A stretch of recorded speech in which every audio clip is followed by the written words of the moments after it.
नमस्कार, आप देख रहे हैं EIT न्यूज। मैं हूं वर्षा सिंह और अब रुक करते हैं आज की खबरों की ओर। बरेली लखनऊ राष्ट्रीय अंबेडकर विचार मंच के कार्यालय लखनऊ में SSC, ST और OBC समाज की एकता और सामाजिक न्याय विषय पर महत्वपूर्ण विचार गोष्ठी का आयोजन किया। ये कार्यक्रम जय भीम फोरम के तत्वावधान में आयोजित हुआ, जिसमें देश के विभिन्न राज्यों से आए सामाजिक और राजनीतिक चिंतकों ने भाग लेकर अपने विचार व्यक्त किए।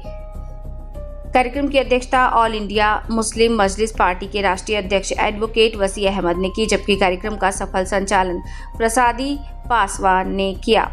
इस अवसर पर राष्ट्रीय अंबेडकर विचार मंच के राष्ट्रीय अध्यक्ष भुवन नाथ पासवान, किशोरीलाल, एडवोकेट शाविक अली खान, गयास शेरवानी सहित अनेक वक्ताओं ने अपने विचार व्यक्त किए।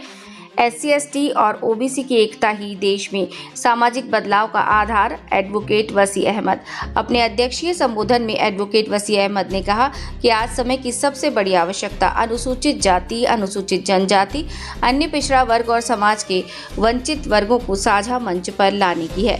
उन्होंने कहा कि इन वर्गों के बीच आपसी विश्वास, सम्मान और सहयोग की भावना विकसित किए बिना सामाजिक न्याय और बराबरी का लक्ष्य प्राप्त नहीं किया जा सकता।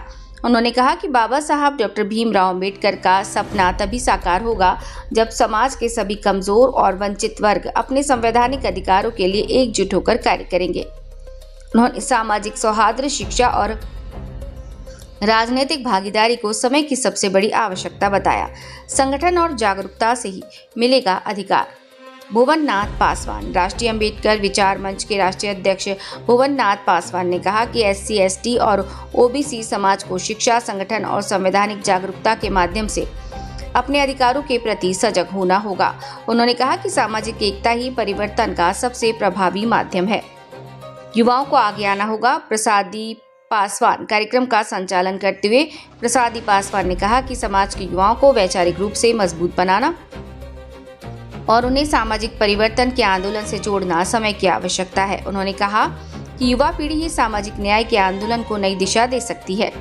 वक्ताओं ने रखे अपने विचार। किशोरीलाल ने सामाजिक समरसता और शिक्षा के महत्व पर बल दिया। गयास शेरवानी ने कहा कि समाज के कमजोर वर्गों की आर्थिक, शैक्षणिक और राजनीतिक भागीदारी बढ़ाना ही वास्तविक समाज परिवर्तन का मार्ग है। देश भर से जुड़े पदाधिकारी कार्यक्रम में अंत में उपस्थित सभी लोगों ने डॉक्टर भीमराव अंबेडकर के सामाजिक न्याय, समानता और बंधुत्व के विचारों को जन जन तक पहुंचाने तथा SC, ST और OBC समाज के बीच आपसी एकता और विश्वास को मजबूत करने का संकल्प लिया।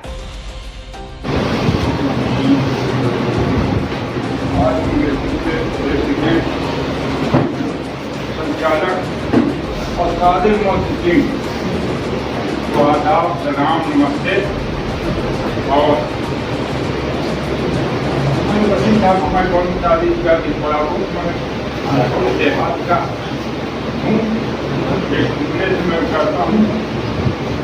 नशीमन कर नशीमन की कदर तामीर करता जाओ कि बिजली गिरते गिरते आप खुद बेजार हो जाओ। हम मजलिस में जोड़ने से पहले मैं जमींदार खानदान से हमारे अजदाद जो है 1857 के बाकी है। गौहर था हमारे बात खत्म भई बच गई जान, तो राजा नीमक यहाँ जाकर मुशीर खासी से आज मंत्री या प्रधानमंत्री थे लाए, वही मारे थे मद्रास। हमारे पास जमींदारी का जो पैटर्न था उसके खिलाफ किसी भी दलित को का बैठ और उसको बराबर नहीं बैठने दिया जाता है। जमीन में बैठा हमारे यहाँ 2 लंबी लंबी पट्टियाँ, उस पे बैठो। बेंच कही जाती थी, कई जेब बेंचें थी, उस पे बैठो। 4 पाई पे अब्बा बैठते थे, आधा पे बैठते थे। तो हमारे खानदान ही के लोग एतराज करते थे। अब्बा ने कहा कि हमारे ये हुक्म देता है कि सब बराबर है, अमीर हो चाहे गरीब हो, जात इस्लाम में तो जात है ही नहीं। जबरदस्ती हम हिंदुस्तान में आ करके जात वाले हो गए, नहीं इस्लाम में ना ऊंचा है ना नीचा। तो बहरहाल हमारे पास राम जायसवाल थे इलाहाबाद के राजा सोशलिस्ट पार्टी के नेता, थे हमेशा सोचते थे क्या धारा के इत्तेफाक से मुझे भी वही सोच मिली। तो मुझे कहा हमारे खानदान वाले कि जमात थे तुम चले गए, फांसी थे कि हम लौकी में घुस नहीं सकते थे, और हमारे खानदान में कोई आदमी निकले तो कोई आदमी पैसा नहीं रह सकता था, खड़ा हो गया। लेकिन हमारे बाप ने जो किया था नसीहत मुस्तकिल इत्तेफाक से डॉक्टर फरीदी साहब का मिशन सुना, हम भी शामिल हो गए। तो कितना जहर बोया गया था, कितना जहर बोया गया था, इसके बावजूद फरीदी साहब का नाम ये हुआ था जैसे पता तमाम आदमी लोग मुखालिफ थे। दक्षिण से जाके जगह जगह फरीदी साहब गए, MLC की कुर्सी पे लात मारा जागरूक करने के लिए जनता को। तो ये हो गया कि हम लोग मसा देते हैं कानपुर से नसीमुद्दीन सिद्दीकी को पहला इलेक्शन लड़ा है एडवोकेट से, बजाय पैसा के मिले हो 69 का पहला इलेक्शन, और लखनऊ हुआ तो कांग्रेस में चले गए।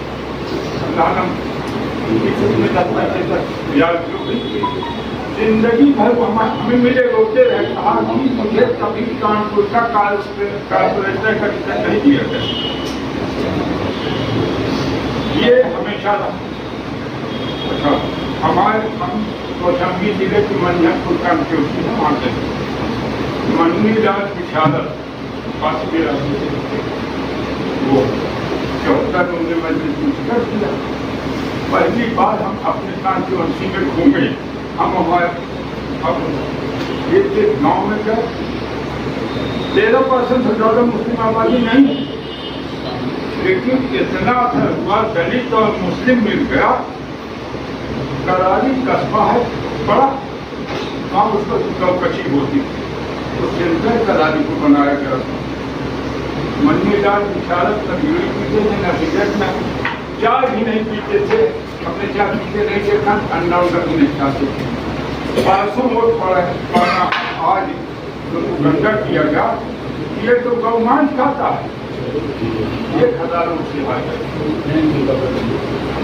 हमें ये आज कहना ये कहानी सुनाने के लिए कि हमारे अंदर कुछ मुनाफिक हैं, मीर जाफर और मीर सादिक हैं, जो कि हमारी कॉन्स्टिट्यूशन हमें इसे छोड़ देना।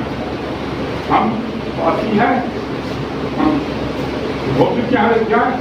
आज मैं खुद करता हूँ, हाँ 2 चीज़ें परहेज करता हूँ, शराब से और हमारे यहाँ हराम जानवर ताजा गोश्त किसी बर्तन में खाएगा तो बर्तन हम नहीं छोड़ेंगे। बाकी हम सब यहाँ खाते कितने बराबर से बैठते हैं, लेकिन आज भी हमारे दलित भाइयों में ये है कि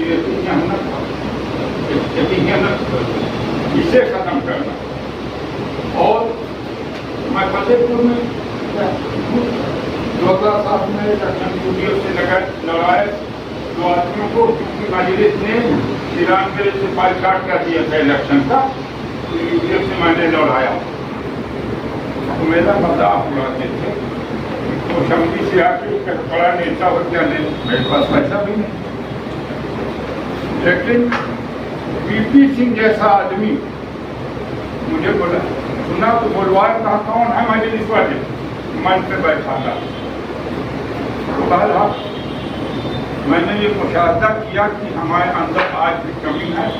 हम जब तक वो एक शेर है, रंग महलों के तरीके खोलिए आलम पनाह, वरना शहजादी को जादूगर उठा ले जाएंगे। अगर हम अपने को जमीन पे नहीं लाए अपने भाइयों के साथ, हम पिछते रहेंगे, कोई दिमाग कुछ नहीं करेगा। अगर हम पिछते रहेंगे अब हम कुछ नहीं कर पाएंगे। और अगर हम मुस्तहिद हो गए, अपने गरीब भाइयों को, कमजोरों को गले से लगाया, तो यकीनन कोई मुश्किल नहीं है। हम सरकार